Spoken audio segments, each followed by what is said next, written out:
की शुरुआत करते हैं, क्योंकि इस वक्त की बड़ी खबर जो निकल कर आ रही है, शपथ लेने के बाद धामी कैबिनेट में कई अहम फैसले लिए गए। इसको लेकर एक बड़ी खबर जो निकल कर सामने आ रही है, क्योंकि अब शपथ ग्रहण समारोह हो चुका है और इसी को लेकर अब कई अहम फैसले लिए गए। कैबिनेट में शपथ लेने के बाद धामी कैबिनेट में कई अहम फैसले लिए गए। युवाओं के रोजगार और को लेकर कई बड़े फैसले लिए गए। युवाओं के रोजगार को लेकर विकास संबंधी कई अहम फैसलों पर निर्णय लिया गया।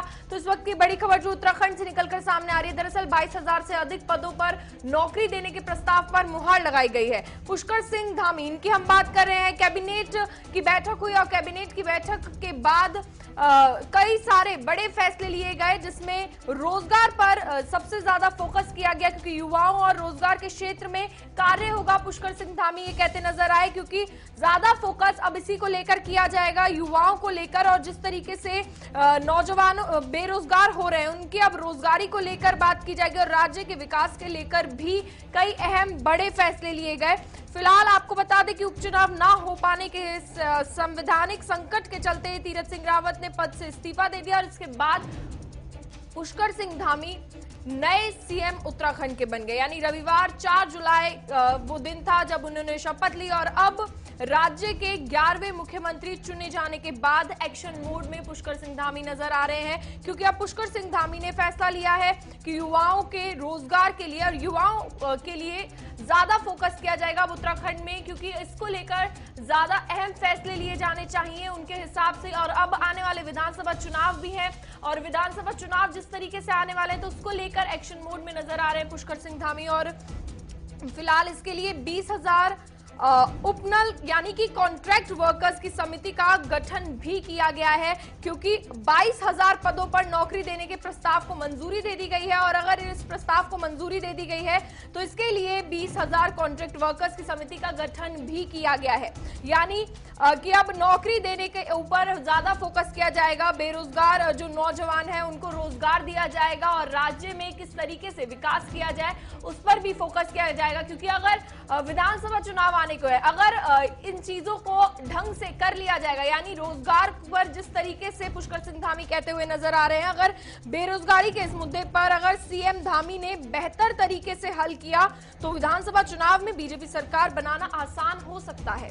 तो एक तरीके से ऐसे समय में कमान संभाली जब विधानसभा चुनाव आने को है और ये पुष्कर सिंह धामी ने कमान संभाली और अब अहम फैसले लिए जा रहे हैं पुष्कर सिंह धामी द्वारा और एक्शन मोड में सीएम नजर आ रहे हैं।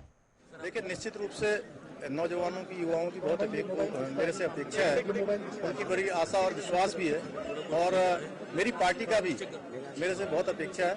मैं उनकी अपने नौजवानों को, युवाओं की और साथ में मेरे पार्टी के राष्ट्रीय नेतृत्व और प्रदेश नेतृत्व, उनकी सब उम्मीदों पर खरा उतरूंगा, उसके लिए अपने प्राणों प्राण से काम करूंगा। लेकिन निश्चित रूप से फिलहाल इसी को लेकर हमारे ब्यूरो चीफ धीरेन्द्र प्रताप सिंह हमारे साथ जुड़ गए हैं। धीरेन्द्र, आपसे जानना चाहेंगे कि अब रोजगार देने की बात हो रही है, इसके लिए समिति का गठन भी किया जाएगा, आगे क्या अपडेट है, किस तरीके से इस पर फोकस किया जाएगा, कैसे इसे बढ़ावा दिया जाएगा?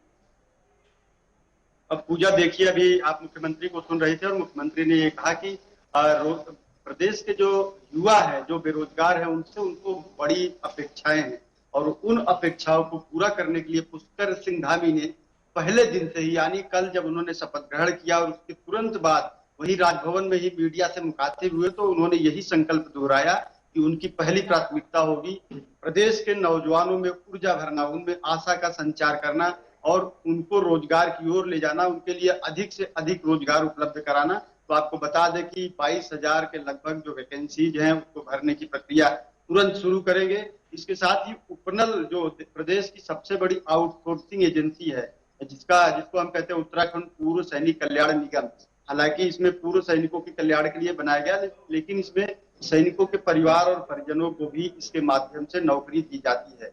उसको लेकर के तीरथ सरकार और त्रिवेंद्र सरकार में ही कुछ ऐसे मुद्दे थे जिनकी वजह से उपनल की जो कार्यप्रणाली थी वो थोड़ा शिथिल होती जा रही थी। उसको कल जो रात में पहली कैबिनेट की पुष्कर सिंह धामी ने उस पर यही विचार हुआ कि उपनल के जो मुद्दे हैं उसे सुलझाया जाए। पुलिस के ग्रेड पे का जो मसला तीरथ के समय से बहुत तेजी से चल रहा था, उस पर भी विचार किया गया और एक कैबिनेट मंत्री की अध्यक्षता में एक समिति भी गठित करने की बात की गई है। हालांकि कल के कैबिनेट की ब्रीफिंग अभी तक नहीं की गई है जो उत्तराखंड के कैबिनेट मंत्री है सुबोध उनियाल, उन्होंने कहा कि कुछ फैसलों पे विचार हुआ है, चर्चा हुई है और शायद आज इस मामले में कुछ ब्रीफ करे सरकार तो पता चलेगा कि कल के कैबिनेट में क्या क्या हुआ। लेकिन आप अभी मुख्यमंत्री को सुन रहे थे, मुख्यमंत्री ने ये कहा है कि प्रदेश के युवाओं और बेरोजगारों को उनसे खास अपेक्षा है और उसके लिए वो त्वरित काम करेंगे। इसके साथ ही जो शीर्ष नेतृत्व और प्रदेश नेतृत्व की भी बात की, शीर्ष नेतृत्व या प्रदेश नेतृत्व किसी भी पार्टी का हो उसकी यही अपेक्षा होती है कि उनका प्रतिनिधि, उनका जो मुख्यमंत्री है वो जनता की अपेक्षाओं पे खरा उतरे। तो जनता के लिए बहुत तेजी से काम करना होगा पुष्कर सिंह धामी को, क्योंकि समय बहुत कम है, 6 महीने से भी कम समय है, उसके बाद प्रदेश में आचार संहिता लागू हो जाएगी। रोजगार को लेकर अगर ये इसमें सफल रहते हैं पुष्कर सिंह धामी, तो आने वाले विधानसभा चुनाव में क्या मुश्किलें कम हो जाएंगी बीजेपी के लिए जीतने के लिए?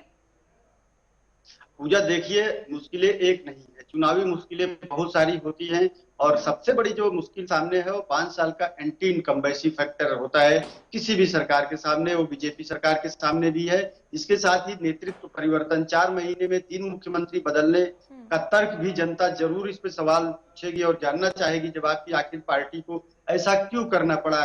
क्या त्रिवेंद्र सिंह रावत काम नहीं कर रहे थे? क्या तीरथ सिंह रावत सांसद रहते हुए मुख्यमंत्री बने तो उसमें संवैधानिक संकट के बारे में पार्टी नेतृत्व ने नहीं सोचा था?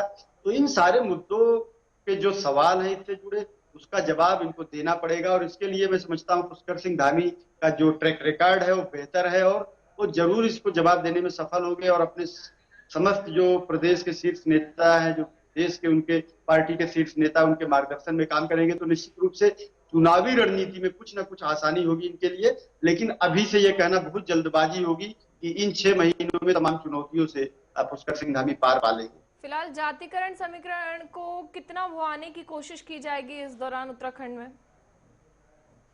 देखिए पूजा, मैं बता दूं कि जाति समीकरण उत्तराखंड की राजनीति में बहुत अहम स्थान रखते हैं और यहाँ सबसे बड़ा जो समुदाय है जातीय समुदाय वो है क्षत्रिय समुदाय, जिससे स्वयं मुख्यमंत्री पुष्कर सिंह धामी आते हैं। 36% से अधिक उनकी संख्या है। उसके बाद दूसरे नंबर पे ब्राह्मणों की संख्या आती है, ब्राह्मण कम्युनिटी की जो 26% के आसपास है। इन दोनों ही समुदायों को अगर ठीक से सीएम ने साथ दिया, बीजेपी के प्रदेश और केंद्रीय नेतृत्व ने साथ लिया तो निश्चित रूप से 2022 में वापसी करना सत्ता में उनके लिए काफी आसान हो जाएगा। लेकिन देखने वाली बात ये होगी जो कांग्रेस जिसमें अभी नेतृत्व का संकट दिखाई दे रहा है। आप देखिए यहाँ मुख्यमंत्री पे मुख्यमंत्री बदल जाते हैं और पता भी नहीं चलता, वहां नेता प्रतिपक्ष बदलने के लिए कांग्रेस में कितना रस्साकसी हो रही है, कितनी लॉबिंग हो रही है, कितना जो एक तरह से देखिए गुटबाजी है कितने चरम पे है। तो इसका लाभ भी बीजेपी को मिल सकता है, खासकर मुख्यमंत्री को इसका लाभ मिल सकता है। उनके पास काफी समय है कि वो कांग्रेस को गुटबाजी और खेमों में बटे रहने दे और अपनी पार्टी को एकजुट करके बूथ स्तर तक उसको कस ले, उसको माज ले, उसकी ओवरहॉलिंग कर ले संगठन की और उसके बाद चुनाव में जाए तो निश्चित रूप से इसका लाभ उन्हें मिल सकता है। लेकिन ये एक बड़ी चुनौती है क्योंकि संगठन का भी अनुभव है मुख्यमंत्री के पास, सरकार में भी कोश्यारी सरकार में, निशंक सरकार में काम करते रहे उसका भी अनुभव है। तो उनके नेतृत्व को यह भरोसा है कि वह एक्शन मोड में अब नजर आ रहे हैं उत्तराखंड के सीएम और देखना होगा ये जो एक्शन मोड में नजर आए हैं कितना सफल हो पाता है। चलिए धन्यवाद आपका तमाम जानकारी हम तक पहुंचाने के लिए। फिलहाल शपथ ग्रहण समारोह में हमारे संवाददाता ने कई मंत्रियों से भी खास बातचीत की है, वो भी आपको सुनाते हैं। की शपथ लेने के बाद बंशीधर भगत जी, उनसे जान लेंगे कि किस तरह से फिर से आज मंत्री पद की शपथ ली है, किस तरह से देखते हैं और आने वाले समय में फिर से जो चेहरा परिवर्तन हुआ है बीजेपी का, इसके क्या नतीजे बीजेपी को आने वाले समय में देखने के लिए? अब इसमें फिर से देखने की क्या जरूरत है?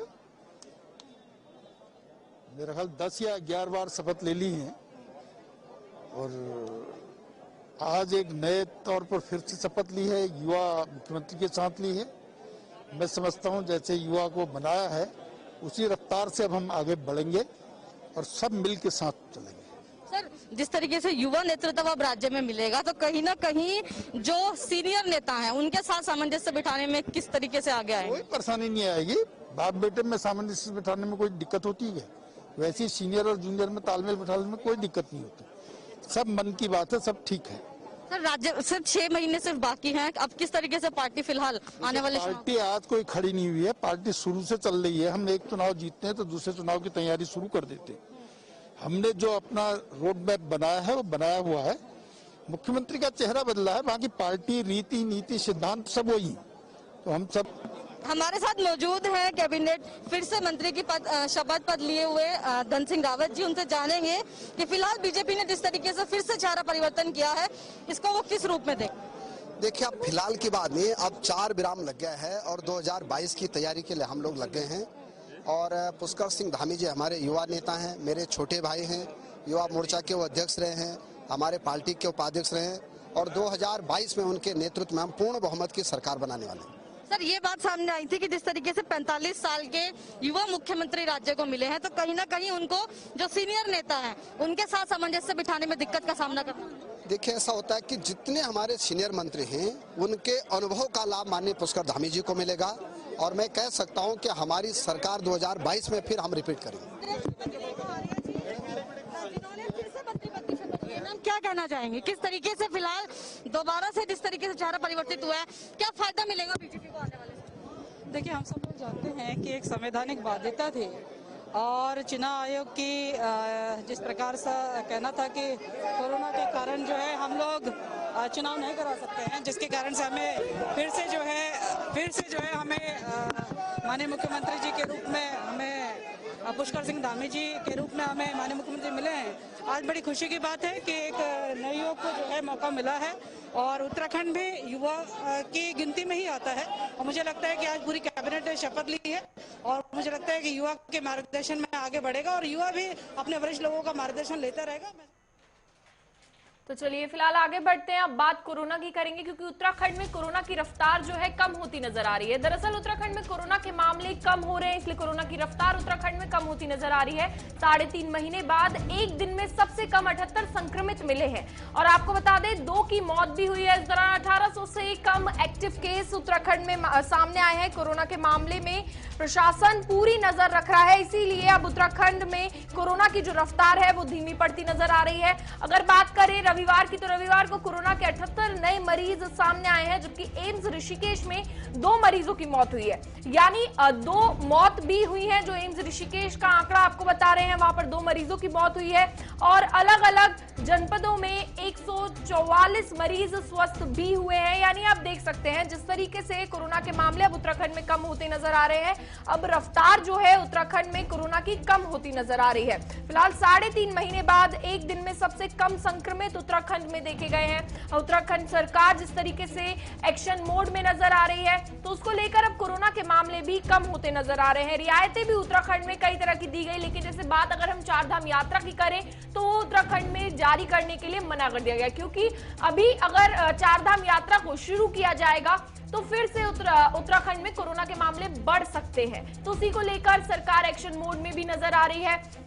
फिलहाल प्रदेश में अगर हम फंगस की बात करें तो फंगस का भी एक नया मामला सामने आया है, लेकिन कोरोना के मामले उत्तराखंड में कम होते नजर आ रहे हैं। यानी एक तरीके से तीसरी लहर के लिए भी सरकार एक्शन मोड में नजर आ रही है और उसके लिए भी काफी ज्यादा तैयारियां कर ली गई हैं, क्योंकि अगर 4 धाम यात्रा को शुरू नहीं किया गया है तो ये भी एक तरीके से तीसरी लहर में सावधानी बरतने को लेकर ही कहा जा सकता है, क्योंकि तीसरी लहर आने को है। अगर ऐसे में 4 धाम यात्रा शुरू हो जाती है तो फिर काफी ज्यादा दिक्कतों का सामना करना पड़ सकता है, क्योंकि तीसरी लहर ज्यादा भयानक है ऐसा माना जा रहा है और सबसे ज्यादा भयानक वो बच्चों के लिए कही जा रही है। फिलहाल वैक्सीनेशन की प्रक्रिया में भी उत्तराखंड में इजाफा हो रहा है और वैक्सीनेशन की प्रक्रिया भी तेजी से उत्तराखंड में बढ़ रही है। फिलहाल इसी को लेकर हमारे साथ हमारे संवाददाता धनराज जुड़ गए हैं। धनराज, उत्तराखंड में कोरोना के मामले अब कम हो रहे हैं, क्या एक्शन मोड में सरकार नजर आ रही है? आपसे ये जानना चाहेंगे वैक्सीन की जो प्रक्रिया है उत्तराखंड में किस तरीके से उसमें इजाफा हो रहा है,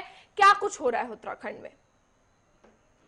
जी पूजा, बिल्कुल आपको बता दूं कि जिसके मामले लगातार कम होते जा रहे हैं। यदि रविवार की बात करें तो 78 मामले, यानी कि 3.5 महीने में सबसे कम मामले सामने आए हैं और ये माना जा सकता है कि जिस तरीके से सरकार लगातार इस पर सतर्क है और तमाम प्रशासन इस पर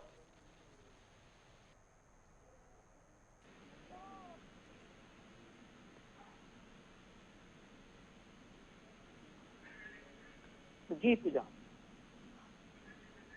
धनराज, आपको आवाज आ रही है हमारी? जी बिल्कुल। हाँ जी, आपसे जानना चाहेंगे, चलिए कोरोना के मामले तो कम हो रहे हैं, लेकिन ब्लैक फंगस का एक मामला आज भी उत्तराखंड में सामने आया है, तो उसको लेकर सरकार कितनी तैयारियां कर रही है, क्या हालात है ब्लैक फंगस को लेकर उत्तराखंड में? जी बिल्कुल पूजा, यदि बात की जाए ब्लैक फंगस की, तो ब्लैक फंगस का एक मामला नया सामने आया है, तो कहीं ना कहीं एक खतरा जरूर मंडरा रहा है उत्तराखंड के ऊपर कि कहीं ब्लैक फंगस के मामले बढ़ न जाए, जिसको लेकर लगातार सरकार भी सतर्क थी। जबकि अभी मुख्यमंत्री चेंज हुए हैं, तो अब देखने वाली बात होगी क्या पुष्कर धामी जो मुख्यमंत्री है वो किस तरीके से कोरोना पर और ब्लैक फंगस पर अपना काबू रखते हैं और किस तरीके से अधिकारियों को निर्देश देते हैं और किस तरीके से वो ये पूरे मामले पर अपनी जो बैठकें हैं या समीक्षा बैठक है उनको किस तरीके से लेते हैं। जी फिलहाल तीसरी लहर आने को है, तो इसके लिए क्या कुछ तैयारियां अस्पतालों में की गई हैं? जी पूजा, बिल्कुल जिस तरीके से माना जा रहा है कि तीसरी लहर आने वाली है और तमाम ये वैज्ञानिक जो हैं और डॉक्टर हैं उनका साफ तौर पे यही कहना है कि जो तीसरी लहर आएगी तो कहीं ना कहीं बच्चों को ज्यादा प्रभावित करेगी, जिसको लेकर लगातार प्रशासन सतर्क है, सरकार सतर्क है। यदि मुख्यमंत्री तीरथ सिंह रावत की बात करें तो अभी उन्होंने इस्तीफा दिया है और वो पूर्व मुख्यमंत्री हो चुके हैं और अब नए मुख्यमंत्री राज्य को मिल चुके हैं। अब देखने वाली बात होगी कि क्या तीसरी लहर के लिए किस तरह की तैयारी नए मुख्यमंत्री करते हैं। हालांकि अभी कहा जा रहा है कि जिस तरीके से अस्पतालों की बात करें तो अस्पतालों में तमाम तरह की व्यवस्थाएं की गई हैं तीसरी लहर को लेकर। और वहीं आपको बता दें कि जिस तरीके से मुख्यमंत्री तीरथ सिंह रावत थे, उन्होंने साफ तौर पर यह भी कहा था कि यदि आवश्यकता पड़ेगी तो वो अपने आवास को भी जनता के लिए समर्पित कर देंगे। तो अब देखने वाली बात होगी कि जो नए मुख्यमंत्री बने हैं तो क्या वो भी जो सीएम आवास है उसको भी जनता के लिए समर्पित करेंगे या फिर वो कोई और व्यवस्था उसके लिए बनाते हैं। जी फिलहाल उत्तराखंड में क्या डोर टू डोर वैक्सीनेशन की जो प्रक्रिया है वो हो रही है? अगर नहीं हो रही है तो अब जो नए सीएम बने हैं क्या उनके आने से ये शुरू हो सकती है? जी बिल्कुल पूजा, यह अंदेशा यही लगाया जा रहा है कि जब नए सीएम उत्तराखंड को मिले हैं, युवा एक सीएम है और कहीं ना कहीं युवाओं को उसका फायदा जरूर मिलेगा और कहीं ना कहीं जो कोरोना के मामले हैं उसको भी कम करने में वो लगातार अपनी ऊर्जा जरूर व्यस्त करेंगे। और जिस तरीके से वैक्सीन की बात की जाए, यदि तीरथ सिंह रावत के समय की बात की जाए तो लगातार पूरे शहर में वैक्सीनेशन का कार्य किया जा रहा था, अलग अलग सेंटर बनाए गए थे। लेकिन अब देखने वाली बात होगी कि क्या डोर टू डोर जो वैक्सीन का काम है वो किया जाएगा। जिस तरीके से देखा जाए कि पहाड़ी क्षेत्र जो है या फिर ग्रामीण क्षेत्र हैं उनमें वैक्सीनेशन का कार्य नहीं हो पाता क्योंकि सेंटर काफी दूर होते हैं, लोग वहां तक नहीं पहुंच पाते हैं। तो कहीं ना कहीं उसके लिए डोर टू डोर वैक्सीनेशन लगाने की जरूरत है। अब देखने वाली बात यही होगी क्या नए मुख्यमंत्री के निर्देशन में ये सब कार्य किया जाएगा या नहीं किया जाएगा। जी चलिए, धन्यवाद आपका तमाम जानकारी हम तक पहुंचाने के लिए। फिलहाल आगे बढ़ते हैं, अब बात मौसम की करेंगे क्योंकि उत्तराखंड में मौसम का मिजाज भी एक तरीके से बदल रहा है और मौसम विभाग ने अलर्ट जारी किया है उत्तराखंड में, क्योंकि जिस तरीके से मौसम बदल रहा है कई जिलों के लिए ऑरेंज अलर्ट जारी कर दिया गया है उत्तराखंड में। तो इस वक्त की बड़ी खबर जो निकलकर सामने आ रही है, देहरादून में 7 जुलाई तक बारिश का पूर्व अनुमान जताया गया है। उत्तराखंड में उमस भरी गर्मी से लोगों को राहत मिल सकती है क्योंकि गर्मी काफी ज्यादा बढ़ चुकी है। अब उसको लेकर ऑरेंज अलर्ट जारी कर दिया गया है उत्तराखंड में और भारी बारिश होने की संभावना है।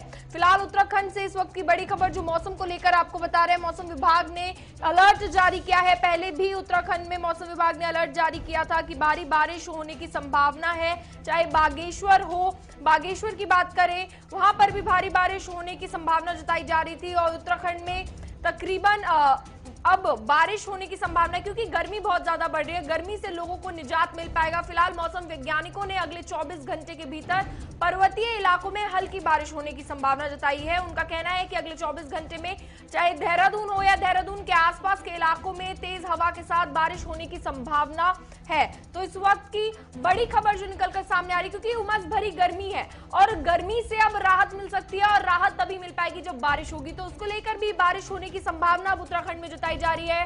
अगले 24 घंटे में बारिश हो सकती है। उसके लिए अब सरकार अलर्ट मोड पर नजर आ रही है क्योंकि जब बारिश होती है तो हमने देखा है उत्तराखंड एक ऐसी जगह है जहां पर पहाड़ी इलाके हैं तो रास्ते काफी ज्यादा जाम हो जाते हैं। फिलहाल इसी को लेकर हमारे साथ हमारी संवाददाता विशाखा चौधरी जुड़ गई है। विशाखा, आपसे जानना चाहेंगे, देहरादून और आसपास के इलाकों में तेज हवा के साथ बारिश होने की संभावना जताई जा रही है, तो क्या कुछ तैयारियां उसको लेकर की गई हैं और उसके साथ ही देहरादून के अलावा कहां पर भारी बारिश होने की संभावना जताई गई है? विशाखा जी बिल्कुल पूजा, जिस तरीके से फिलहाल उत्तराखंड में चाहे वो राजधानी देहरादून की बात हो, बीते कई दिनों से भारी गर्मी जो है वो लोगों को परेशान कर रही थी, जिसके बाद कल शाम से ही देहरादून में खासकर बारिश हो रही है, जिससे कहीं ना कहीं लोगों को राहत मिली है। और जिस तरीके से उत्तराखंड की सियासत की गर्मी के बाद नए मुख्यमंत्री के तौर पर उत्तराखंड को मुख्यमंत्री मिले हैं, ठीक वैसे ही मौसम में भी करवट बदली है और एक उमसती हुई गर्मी के बाद राज्य में अब राहत देखने को मिली है। राजधानी देहरादून में फिलहाल उमस भरी गर्मी से राहत है। और अगर बात करें मौसम विभाग के अलर्ट की, तो जाहिर तौर पर जैसा आपने कहा अगले 2 दिनों के लिए मौसम विभाग ने भारी अलर्ट जारी किया है। कई जगहों पर ऑरेंज अलर्ट है, कहीं पर येलो अलर्ट है। और जिस तरीके से हम बात करें भारी बारिश की, तो लगभग जो 5 से लेके 8 तारीख तक लगातार बारिश होने के जो संकेत है वो मौसम विभाग के वैज्ञानिकों के द्वारा दिए गए हैं।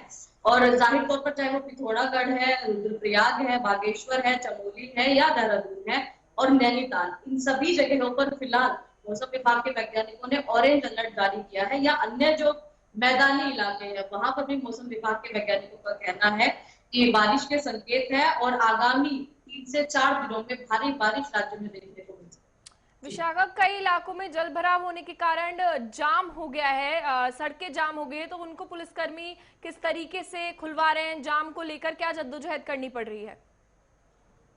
जी बिल्कुल, देखिए जिस तरीके से फिलहाल भारी बारिश के चलते सड़कों की जो खस्ता हाल है वो देखने को मिलती है। जगह जगहों पर जहां पर पानी की निकासी की व्यवस्था नहीं है वहां पर पानी भराव भी होता है। जल भराव की समस्या से लोगों को जूझना पड़ता है। या जो मलिन बस्तियां हैं जहां पर गरीब तबके के लोग रहते हैं, जाहिर तौर पर ऐसे लोगों को जब इस मानसूनी बारिश का सामना करना पड़ता है तो ऐसे लोगों के लिए कहीं ना कहीं मुश्किल होती है। और पहाड़ पर रहने वाले जितने लोग हैं उनको जाहिर तौर पर इस मानसूनी बारिश से एक आफत से कम उनके लिए नहीं होती। इस तरीके से पहाड़ी इलाकों के लिए, जाहिर तौर पर पहाड़ी जनता के लिए ये जो बारिश है वो आफत लेकर आती है। कई आपदाओं से उन्हें गुजरना पड़ता है। और जल भराव की जैसे आपने बात की, जाहिर तौर पर मैदानी इलाकों में ऐसी जल भराव की समस्याएं उत्पन्न होती है। कई जगहों पर कई दुर्घटनाएं भी हमारे सामने आती है कि वो बारिश की वजह से, जल भराव की वजह से। जी फिलहाल नदियों के पास के जो घर मकान हैं उनके लोगों को शिफ्ट कर लिया गया है, क्योंकि अगर भारी बारिश होती है तो वहां से उन्हें शिफ्ट करना सबसे ज्यादा जरूरी होगा। क्योंकि उत्तराखंड एक ऐसी जगह है जहां पर काफी ज्यादा प्रलय आ जाती है जब बारिश इतनी होती है, तो उसको लेकर क्या वहां पर कुछ शिफ्ट किया गया है लोगों को? तो देखिए जिस तरीके से पिछले 1 हफ्ते से तो फिलहाल यहाँ पर कोई ऐसी खास बारिश देखने के लिए नहीं मिली थी।